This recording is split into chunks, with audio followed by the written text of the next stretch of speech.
Hello friends, welcome to my channel. నేను శిరీష మంతిన.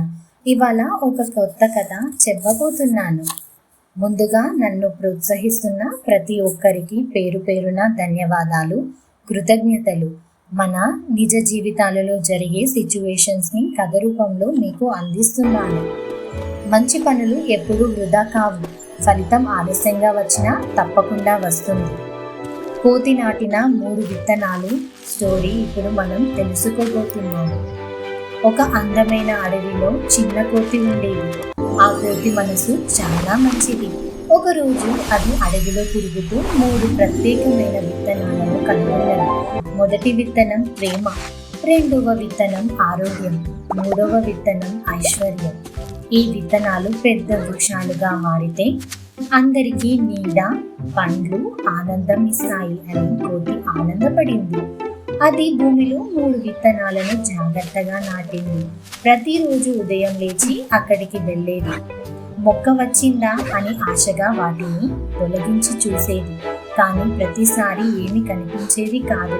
బహుశా లోపల సరిగా లేదేమో అని మళ్ళీ మట్టిలో నాటేది. ఇలా రోజులు గడిచాయి. రోజులు నెలలయ్యాయి, నెలలు సంవత్సరాలయ్యాయి. కానీ విత్తనం మాత్రం బయటికి రాలేదు. కోతి మనసులో బాధ పెరిగింది. నేను ఇంత ప్రేమతో నాటాను, ఇంత జాగ్రత్తగా చూసుకున్నాను, అయినా ఎందుకు మొక్క రావడం లేదు అని కన్నీళ్లు పెట్టుకుంది. అయినా ఆశ వదలలేదు. ప్రతిరోజు అదే పని, మట్టిని తొలగించి చూడడం, మళ్ళీ నాటడం. ఒకరోజు అలసిపోయింది. బహుశా ఈ విత్తనాలు ఎప్పటికీ మొక్కలుగా మారవేమో అని బాధతో ఆ ప్రదేశాన్ని వదిలి వెళ్ళిపోయింది.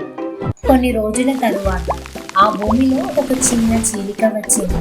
ఆ చీలికలోంచి చిన్న పచ్చటి మొక్క బయటికి చూసింది. మెల్లిమెల్లిగా అది మొక్కగా మారింది. మొక్క వృక్షంగా మారింది. ప్రేమ విత్తనం పెద్ద చెట్టై అందరికీ నీడ ఇచ్చింది. ఆరోగ్య విత్తనం ఔషధ ఫలాలను ఇచ్చింది. ఐశ్వర్య విత్తనం పండ్లతో అందరినీ సంతోషపరిచింది. అప్పుడు అడవిలోని జంతువులందరూ ఆశ్చర్యపోయారు. అవి చెప్పుకుంటున్నాయి, విత్తనం భూమిని చీల్చుకొని బయటికి రావడానికి సమయం పడుతుంది. అలాగే మనం చేసే మంచి పనులకు ఫలితం రావడానికి కూడా సహాయం పడుతుంది. మనం ఇతరులకు ప్రేమ, సహాయం, మంచితనం ఇస్తే అవి వెంటనే తిరిగి రావు.